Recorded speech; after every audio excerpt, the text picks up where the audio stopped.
नमस्कार, knocking-news.com में आपका स्वागत है। आप देख रहे हैं मेरा चैनल गिरिजेश वशिष्ठ। आज मैं आपसे बात करने वाला हूं कोरोना वायरस के एक नए खतरे के बारे में, एक नए डर के बारे में, एक नई ऐसी चीज़ बताने वाला हूं जिसको सुनकर आप कह सकते हैं कि शायद मैं आपको डरा रहा हूं, लेकिन मैं हर खतरे से आपको आगाह करना चाहता हूं, आपका ध्यान उस तरफ दिलाना चाहता हूं। हाल में कुछ घटनाक्रम हुए हैं जो चौंकाने वाले हैं, जो हम लोगों को चौकन्ना करने वाले हैं, जो हमको ये कहने वाले हैं कि चैन से सोने का वक्त नहीं आया है, अभी काम बाकी है, अभी जन जागरण बहुत बाकी है। मैं अक्सर आपसे कहा करता था कि इस चैनल पे अब कोरोना के वीडियो ख़त्म कर देना चाहिए, अब तो कोरोना बचा नहीं। मैं ही वो व्यक्ति हूँ जिसने कहा था कि नवंबर के बाद में कोरोना ख़त्म, और वो चीज़ें आप अपने आसपास देख रहे हैं। मैं ही वो व्यक्ति हूँ जिसने सबसे पहली बार कहा था कि तीसरी लहर की ऐसी तैसी तीसरी लहर नहीं आएगी। लेकिन मेरी उन सारी बातों के बावजूद विज्ञान जैसे बदलता है, जैसे परिदृश्य बदलता है, उस हिसाब से सूचनाओं में भी हेरफेर होता है। और उसी लाइन पर मैं आज आपको कुछ जानकारियाँ देना चाहता हूँ, कुछ जानकारियाँ आपके लिए लेकर आया हूँ। जानकारियाँ काफ़ी अहम हैं और उन जानकारियों का मतलब है कि हमें सावधान हो जाना चाहिए। कहीं मत जाइए, चैनल को सब्सक्राइब कर लीजिए, बातचीत को आगे बढ़ाते हैं।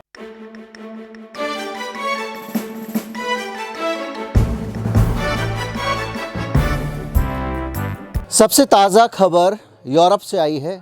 यूरोप में हालात अच्छे नहीं हैं। WHO ने आगाह किया है कि यूरोप एपिसेंटर बनने वाला है कोरोना वायरस का, कोविड का, पूरी दुनिया की कोरोना वायरस की वो धुरी बनने वाला है। वो यूरोप जिसमें 80% टीकाकरण स्पेन में हो चुका है और वहाँ दोबारा लॉकडाउन कराने पर विचार चल रहा है।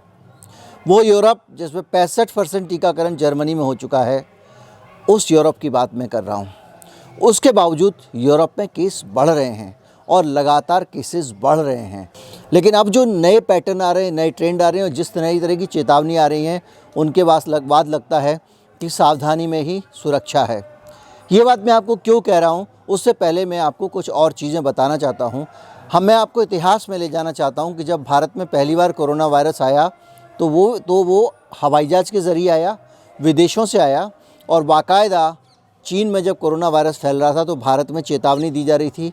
कई राजनेता कह रहे थे कि भारत में कोरोना वायरस आ सकता है, आप फ़्लाइट्स पे रिस्ट्रिक्शन लगा दो, भारत में बाहर से आने वाले लोगों की छानबीन शुरू कर दो, उन पे सख्ती कर दो। याद कीजिए। उसके बाद में जब दूसरा स्ट्रेन आया, उससे पहले पूरी दुनिया यूरोप से आने वाली फ़्लाइट्स को रोक चुकी थी। उसकी वजह ये थी, तो आपको याद होगा कि किस तरह से यूके में वायरस फैला हुआ था, जिसको आप लंदन वायरस कहते थे और दूसरे नामों से बुलाते थे। किसी ने उसको कैंट वायरस कहा। और उस वायरस के फैले होने के बावजूद जब सब लोग यूरोप के पूरे देशों के बॉर्डर सील कर रहे थे, क्योंकि लंदन की और यूके की आवाजाही यूरोप के देशों में बहुत आसानी से होती है, तो भारत ने सिर्फ हीथ्रो एयरपोर्ट से 67 फ़्लाइट्स बंद की थी जो भारत आने वाली हैं। और उसका नतीजा ये हुआ था कि भारत में कैंट वायरस आ गया और दूसरी लहर आनी शुरू हो गई। और बाद में वही म्यूटेंट होके उसका म्यूटेशन हुआ और वही डेल्टा वेरिएंट बना, जिसने भारत में बहुत तेज़ी से बीमारी को फैलाया। और हमने देखा कि हमारे यहाँ शमशान घाटों में जगहों की कमी पड़ रही थी, हमारे यहाँ लोगों के पास में अंतिम संस्कार करने की जगह नहीं थी, अस्पतालों में बेड नहीं थे और देश में लोगों को चढ़ाने के लिए ऑक्सीजन नहीं थी। अब हम वर्तमान में अगर आते हैं तो भारत ने अब फिर पूरी दुनिया के लिए अपने बॉर्डर खोल दिए हैं और एक शर्त रखी है कि केवल अगर आपने वैक्सीन लगवा रखी है तो आप भारत आ सकते हैं। ये बड़ा सवाल है कि जब हम जानते हैं, पूरी दुनिया जानती है कि वैक्सीन लगाने के बाद भी व्यक्ति रोग को दूसरों को दे सकता है, तो ऐसी शर्त के साथ आने पर रोक क्यों लगाई गई। और सबसे बड़ी बात ये तब, जबकि WHO कह रहा है कि यूके में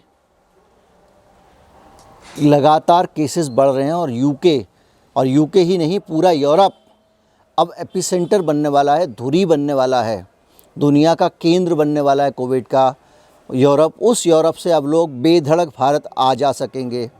ये तीसरा मौका है जब सरकार ये गलती कर रही है, तो सोचने वाली बात है। हर बार हवाई जहाज़ में बैठकर ही यहाँ पर बीमारी आई है और अब तीसरे मौके पे सरकार ने फिर से सारे बॉर्डर ओपन कर दिए हैं और फिर से बीमारी आनी शुरू हो गई है। मैंने आपको बताया कि यूरोप में किस तरह से बीमारी फैल रही है, और वो है, जैसे मैंने आपको बताया, ये चार्ट आप देखेंगे तो आपको अंदाज़ा लगेगा कि जहाँ जहाँ 80% भी केसेस आ चुके हैं उनकी दशा क्या है।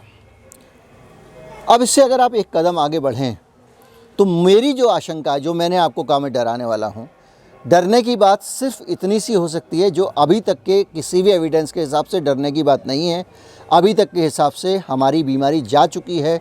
भारत में कोरोना अब ना के बराबर जो केसेस आ रहे हैं, इतने सारे लोग हैं जिनमें नेचुरल इम्यूनिटी है, उनको भी इन्फेक्शन तो आ ही सकता है।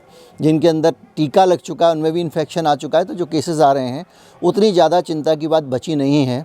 जो थोड़े बहुत लोग हैं वो भी बहुत जल्दी इम्यून हो जाएंगे।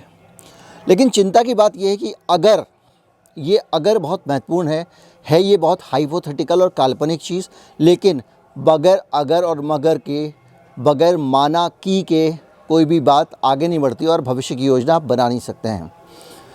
जब लोग नेक्स्ट जनरेशन पेंडेमिक की बात कर रहे हैं, जब लोग फ्यूचर पेंडेमिक की बात कर रहे हैं, तो हम लोग इतना तो कर ही सकते हैं।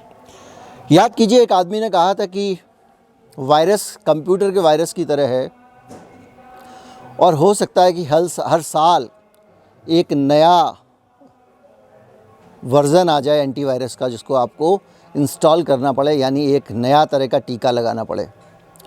उस महाविद्वान की, जो दुनिया में सबसे बड़ा विद्वान माना जाता है कोविड का, वो जो कहता है वो होता है, पूरी दुनिया में उसका जलवा है, उसकी भविष्यवाणी को अगर आप नज़रअंदाज भी कर दें तो कोई खुदा न खास्ता, भगवान ना करे, ईश्वर ना करे, माना कि हो सकता है अगर ऐसा म्यूटेंट बन गया जो सारी की सारी वैक्सीन्स को और सारी की सारी नेचुरल इम्यूनिटी को ओवर पावर कर ले।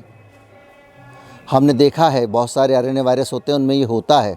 डेंगू के भी 3-4 स्ट्रेन आ चुके हैं। जिसको एक बार डेंगू हो जाता है वो दोबारा हो जाता है, क्योंकि दूसरा तीसरा स्ट्रेन आ गया है। अभी तक कोरोना वायरस का कोई नहीं आया है, ऐसा स्ट्रेन नहीं आया, आए तो सैकड़ों हैं।